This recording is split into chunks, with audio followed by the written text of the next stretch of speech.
પણ હવે મારે પ્રસંગો એક બે નાના એવા કહેવા છે, સાંભળજો આપ. અને હું કોઈ દી બોલ્યો નથી, પણ આજ તમને કહું છું કે 15 મિનિટ સુધી ડગલું દેતા નહીં આવી. એકાદી વાત મારે ગળે ઉતારવી છે યાર. કાયમ તો આ બધું વાગતું હોય, ગવાતું હોય, ગીતો અને છંદો ગવાતા હોય, પણ એકાદી વાત તમે ડાયરામાં આવ્યા છો તો અહીંથી લઈને જાઓ તો તમારા જીવનનો કેળો બદલાય ને, તમારો ઉજાગરો ન ગણાય યાર. એટલા માટે મારે વાત કરવી છે. પહેલી વાત આવી યોગીનાથજી બાપુએ વાત કરી આપને, જે પરંપરામાં હું તમે મળ્યા છી, જે જાંજરકાની થીગી ધરતીમાં હું તમે મળ્યા છી, ઉચ્ચ નીચ ઘરે અવતરે આખીર સંતનો સંત. સાંભળજો, કોઈ ઝૂંપડામાં જન્મે તો કોઈ બંગલામાં જન્મા છે. રાજા ભરતરીએ 92 લાખ માડવા મેલી અને હાથમાં કમંડલ લઈ દીધું, આદેશ કરી અને મૂકી દીધું કે આમ મુકાય દુનિયામાં, ખોવું હોય તો આમ ખોવાય. અને કોઈ ઝૂંપડામાં જન્મા હોય એ ઉચ્ચની જ ઘરે અવતરે આખીર તો સંતનો સંત હોય છે યાર. પહેલો પ્રસંગ આવી મારે, આપની મજા આવે ગીતો તમારી બધી ફરમાઈશું મારે અહીંથી ગાવી છે, પણ તમે ધીરજ રાખજો, ઠરતું ખાજો યાર. કારણ હવે સાંભળજો, તમન્નાઓ की महफिल तो हर कोई सजाता है. સપનું તો ઝૂંપડામાં હોય એનું મોટું હોય, અને બંગલા વાળાને સપના મોટા જ હોય. તમન્નાઓ की महफिल तो हर कोई सजाता है, पूरी उसी की होती है जो तकदीर लेके आता है. જેના ભાગ્યમાં હોય ને ઈ આયા સિક્કા મારી અને મેદાન મારી નીકળી જાય. બાકી તો પ્રેમના પ્રાગવટ હેઠે કંઈક પ્રીતાળું પોઠી ગયા, બાકી રાકા રોતા રહ્યા ભૂંડે ને મોઢે ભૂદરા. પ્રેમય મરદ માણસ કરી શકે યાર. એટલે મારે વાત કરવી છે આ પરંપરાની. જે યોગીનાથજીએ વાત કરી આપણને થોડી વિસ્તારથી વાત કરું, એમને બહુ ટૂંકમાં અહીંથી વાત કરી. પણ આ જે ધરતીમાં હું તમે મળ્યા છીએ, સવૈયાનાથ નાથ સંપ્રદાય, જન્મથી જેનો કાન ફાટેલો હોય એ આ મહંત બને. આ જે પરંપરા છે, શંભુનાથજી ટુંડિયા પૂજ્ય મહંતશ્રી બિરાજે છે, લઘુ મહંત એટલે યોગીનાથ સાહેબ સરળ સ્વભાવ અને મનકુટી લાઈ રામાયણની આ ચોપાઈ છે. યોગીનાથ માટે એવું કહ્યું કે જેનો સરળ સ્વભાવ છે, જેનું નમ્રતા વાળું જીવન છે, સત્તા હોય, સંપત્તિ હોય, અને જેનામાં નમ્રતા આવે ને એને જગત સલામ મારે.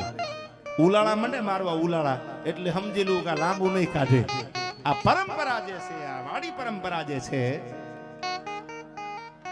ઈ જે પરંપરામાં હું તમે મળ્યા છી, ઈ પ્રસંગ જે મને કીધું આપણે બીજી વાર દોહરાવું છું. સાંભળજો, આ કેવો બાવલિયો આ ધરતી ઉપર બિરાજે છે. હાંજનું ટાણું ધીરી ધીરી ધીરી ધીરી ધીરી ધીરી ધીરી ધીરી હાથ પડવા મંડેલી, પાખું પરવારી પંખીડા અગણિત કરતા અવાજ, તા તો માળે હાલ્યા મલકતા ઓલા મેર બેઠા મહારાજ. ધીરે ધીરે ધીરે ધીરે આમ સધિયાનું ટાણું થેલું. ભમક જાલર ભાંગની પ્રેમાલકાને જ્યાં પડી ઉરને હૈયા હનુ સંગી, થનક થનક થનથની અને મળવા પતિને બની ઠની. મહારાજ બેઠા મેર હેઠા અને આમ સધિયા નાવતી સધિયાનું ટાણું થઈ ગયેલું, દી જળવજળ થઈ ગયેલો. અને એવા ટાણે ઘોડાની ઘુમરી વાગવા માંડ્યા. પાદરમાં બાગડદા બાગડદા બાગડદા બાગડદા ઘોડાની ઘુમરી વાગતી આવે. કીર્તન ઘોડાની ઘુમરી વાગતી આવે. ઈ જમાનામાં ઈ વખતે 1947 પહેલાની વાત કરું છું. સાંભળજો, આઝાદી હમણાં મળી, બંધારણ હમણાં બાંધ્યું, પહેલાની વાત કરું છું. સાંભળજો, ઘોડા બાગડદા બાગડદા બાગડદા બાગડદા બાગડદા ઈ બાગડદા જાંજરકાના પાદરમાં ઘોડાની કમાણી વાગવા માંડેલી. વેઠના વારા હતા, વેઠ કરવા આવવાનું હુકુમત હતી. ઘોડાની માથે સ્વાર થયેલા માણાએ પડકારો કર્યો, છે કોઈ વેઠ કરવા વાળું? છે કોઈ વેઠ કરવા વાળું? વેઠનો વારો છે. અને હાથમાં માળાનો બેરખો, તુહી ઠાકર તુહી ઠાકર તુહી ઠાકર. જેને સમરણ લાગી ગયેલું, જે પરંપરામાં જે નેજાની નીચે હું તમે બેઠા છી, ઈ નાથ સંપ્રદાય સવૈયા નાથના ખોળામાં હું તમે બેઠા છી. સાંભળજો આ પ્રસંગ. એને હાથમાં માળાનો બેરખો એક બાજુ મૂકી દીધો. ઘોડેસવાર આવ્યા હતા, ગામના પાદરમાં ઘોડાની ઘુમરી વાગતી હતી. અને આવીને કીધું કે હા હું આવું વેઠ કરવા, કે તો ઉપાડી લ્યો પોટકું. અને સાહેબ ગાહડી જે હતી, વાત એમને કરી પણ હું થોડી લંબાવીને વાત કરું. એ જે ગાહડી હતી એ વેઠનો વારો હતો. એ ઘોડા ઉપર સ્વાર થયેલો, પેગડે પગ રહી ગયેલા. રાજનો હુકમ હતો, કોઈના બાપથી ના પડાય નહીં. કારણ કે આજ તમે નાનામાં નાના ઓફિસરને કે મોટામાં મોટા કોઈ કલેક્ટરની ઓફિસમાં જાઓ તો તમારા શર્ટના બધાય બટન બંધ કરવા પડે. પ્રોટોકોલ છે, નિયમ છે એનો. કોઈ ડીવાયએસપીની એસપીની ચેમ્બરમાં જાઓ તો તમારા શર્ટના બટન બંધ કરવા પડે. તો તેદી શું હશે તમે નક્કી કરી લેજો. કે જેના મધ્યાહન તપતા હતા અને આવી હુકુમત થઈ કે વેઠનો વારો છે, તેથી આ પાદરમાં જેને ભગવાનના નામની હારે હારે રામ રટે અન રોટા બટે ઉનકો બડો સભાગ. આ તો કળજુગ કાજલની કોટડી જેમાં દોલત લગે નહીં દાગ. રામ રટે અન રોટા બટે જે હરિહરના હાકલા ખાતા હોય એ પાદરમાં માળા મૂકી અને કીધું કે હું આવું છું. કે તમે આવો છો કે હા હું આવું છું. એને ખબર નથી કે આ કોણ છે સવૈયાનાથ. અને માથે ઉપાડી ગાડી ભાઈઓ અને કીધું હાલો આ વેઠનો વારો છે ને હું પૂરો કરી દઉં. પગમાં પગરખું નથી, પગમાં ચંપલ નથી પહેર્યા, પણ સમરણ હતું એના હારે. અને હવે સાંભળજો, આ બાજુ ઘોડા ઉપર ઘોડેસવાર બેઠી ગયા છે અને આ બાજુ માથે ગાહડી ઉપાડી અને ધીરે ધીરે ધીરે ધીરે ધીરે ધીરે ધીરે માથે ગાહડી લઈને મીંડ્યા હાલવા. હાલતા હાલતા હાલતા હાલતા વિચારના વમણો મીંડ્યા છોડવા. પણ બાપુ મને એક પ્રસંગ યાદ આવે છે. આજનું અમરેલીની બાજુનું ગામ, આ પ્રસંગની આરે દોહરાવું. આજનું અમરેલીની બાજુનું ગામ અને બે ઘોડેસવાર નીકળ્યા. એકમાં સાધુ બેઠા છે, એકમાં એક એનો સેવક હતો. તેથી તો ક્યાં વાહનના યુગ હતા. અને એમાં ભાવનગરની આરબ જમાદારની ટોળકી બેરખ ઉઘરાવા નીકળેલી. બેરખ લેવા માટે, રાજનો કર લેવા માટે, પૈસા લેવા માટે. ખંભે જામગરી વાળી બંદૂકો રહી ગયેલી, કડીમાં જમૈયા રહી ગયેલા, હાંડિયાના ત્રીજા પહાડા જેવી જેવી તરવારીઓ રહી ગયેલી. અને એમાં ટોપી જે લાંબી પહેરી હતી, કીર્તિભાઈ ટોપી પહેરી હતી ભાવનગરની બેરખના સંધિ સિપાહી હતો આરબ. એને આમ લાંબી કરીને મસ્તી કરી સાધુને આમ ટોપી ફગાવી દીધી. એટલે બાજુના ઘોડા ઉપર સેવક બેઠો હતો અને કીધું બાપુ તમારા માથેથી ટોપીઓના ઘા કરી દે આ સિપાહી ભાવનગરના આરબો, તો અમારા જેવા નાના માણાનું શું ગજવું છે. અને તેથી આ દેશનો બાવલિયો સેલ ખંભાળિયામાંથી નીકળેલો નથુરામ ગોંડલિયા નામનો સાધુ એને એમ કીધું કે મૂંઝાવાની જરૂર નથી તો કે આનો ઉતારો સાવરકુંડલા છે. અને ભાવનગરની બેરખ સાવરકુંડલા પૂગે ઈ પેલા નો હળગાવું તો હું સાધુડો નો કેવા નથુરામ ગોંડલિયા બોલ્યો ન બોલ્યો થાવ. દુનિયાને જરૂર પડે તેથી ઓળખાણ દેવી પડે યાર. તેથી તમારા કાર્ડ રિચાર્જ કરવા પડે, બાકી તો તમારી અગાશી ઉપર આવીને પથારીયું કરી જાય યાર. એવી ઓળખાણ આ પાદરમાં આપવામાં આવી છે. એવી ઓળખાણ વેઠનો વારો હતો, ગાહડી માથે ઉપાડી અને જેને આજ હું તમે ભગવાન માનીએ છીએ, જેની સમાધિ આજ મારે તમારે માથું ટેકવવાનું મન થાય છે, ઈ સવૈયાનાથ ઉગાડા પગે ધીરા ધીરા ધીરા ધીરા ધીરા ધીરા ધીરા ધીરા હાલતા થઈ જાય. ગાહડી માથે છે, ઘોડેસવાર ઘોડા ઉપર બેઠો છે. અને મનોમન વિચાર આવ્યો કે જો પરચો ન દેખાડું તો ઝાંઝરકાની ધરતીને ખોટ બેહે હો. પરચો તો દેખાડવો પડે આને. અને સાહેબ તેથી સમરણ કર્યું, ભગવાનનું સમરણ કર્યું. અને આ ભગવાનને ઠાકરને લાજ રાખી અને કીર્તિભાઈ પોતાનું માથું જે હતું માથે આમ ગાહડી ઉપાડી લીધી સવૈયાનાથે, ત્યાંથી 1.5 હાથ ઉપર ગાહડી હતી. અને આમ જ્યાં ઘોડેસવારે જોયું પણ ત્યાં તો પેગડા માંથી પગ લઈને પગમાં પડી ગયો કે તમને ઓળખી ન હોય કે હવે પાછા વળી જાવ, તમને ઓળખી ન હોય કે હું ઝાંઝરકા સુધી પાછો આવું, હું પાછો આવી જાઉં.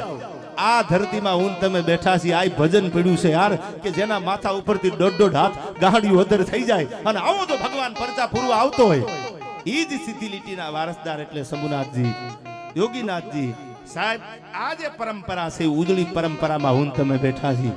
ત્યારે મને એક પ્રસંગ યાદ આવે. હું ઘણીવાર કહું છું, આજ પણ તમને કહી દઉં કે અનુપમા સિરિયલ જોતા જોતા કોઈ ચૂંદડીના છેડે આહુડા નૂતા હોય એને ખાસ સાંભળી લેવા. તમે અનુપમા સિરિયલ જોતા હોય અને એમાં તમને એમ થતું કે ઓહો અનુપમા બહુ દુખી છે, કાળા આહુડે રોવે છે, ને ઈ પાછા ઘરે બેઠા રોહડામાં પોતાના ચૂંદડીના ગોઠણાના છેડે આહુડો નૂતા હોય, એને તો ખાસ આ કહું છું સાંભળી લેજો. કદાચ તમે આ પ્રસંગ નહીં સાંભળ્યો હોય, સાંભળી લેજો આ વાત. તમારા દીકરી પિક્ચર જોવે, તમારા દીકરી સિરિયલ જોવે, એ તો જોવા જેવું હોય તો જોવાય, એમાં કોઈ વાંધો ન હોય, એનો કોઈ વિરોધ ન હોય, પણ પરંપરા નો ભૂલાઈ જાય એનું ધ્યાન રાખજો. 18 વર્ણ માટે હું આ વાત કાયમ કરું છું. કોઈ એક જ્ઞાતિ માટે નહીં, કોઈ બે જ્ઞાતિ માટે નહીં, 18 વર્ણ જ્યાં હિન્દુ તત્વ જાગે છે એના માટે વાત કરું છું. કે ખાલી 22 વર્ષની દીકરી કીર્તિભાઈ, 22 વર્ષની દીકરી 1811 જેના બાપનું અવસાન થયું. હવે આ હિમાડા હમણાં ઘેરાઈ જવાના. સાહેબ આ દેશની એક એક દીકરીઓ, ઝાંસીની રાણી લક્ષ્મીબાઈ છે, પણ એમાં તત્વ જગાડો તો બને. આપણે ક્યાંક આપણા કેળા ભૂલી ગયા, આપણે આપણા માર્ગ ભૂલી ગયા, આપણે આપણા રસ્તા ભૂલી ગયા. અને પાછા આપણે એમ કહી છીએ કે હવે એકચ્યુઅલી સમય બદલાઈ ગયો છે. સમય નથી બદલાણો, એ ઉગમણો જ ઉગે છે. આથમણો ક્યાં ઉગે છે યાર? એ તો ઉગમણો ઉગે છે. ઉદયને અસ્તના દોરડા ઉપરે નટબની રવિ રાજ તો રોજ માલ્યા કરે. ભાગતી ભાગતી પડજતી પડજતી રાતનું સૂર્યને હાથ આવે. એ ઉગમણો ઉગે છે. પણ હા પડજો આ વાત, 1811 જેના બાપનું અવસાન થયું, અંગ્રેજી હુકુમતના દબાણ મીંડ્યા વધવા. અંગ્રેજી હુકુમતનું શાસન આવી ગયું. આ દેશ ગુલામ હતો અંગ્રેજોનો. અને એક એક પરગના જ્યારે સર કરવા માંડ્યા, આ દેશની દીકરી કેવી છે એની વાત આપને ટૂંકમાં કહું છું. હુકુમત આવે અંગ્રેજોની કે હિમાળા પડાવી લ્યો, દબાવી લ્યો સીમાડા. આ બાજુ મહારાષ્ટ્રમાંથી મરાઠાઓએ તરવાર ઉપાડી કે લડી લેવું છે, યુદ્ધના મેદાનમાં એલાને જંગ કરી દેવું છે. અને તેથી પોતાના બાપનું ગામતરું દીકરો હતો ને.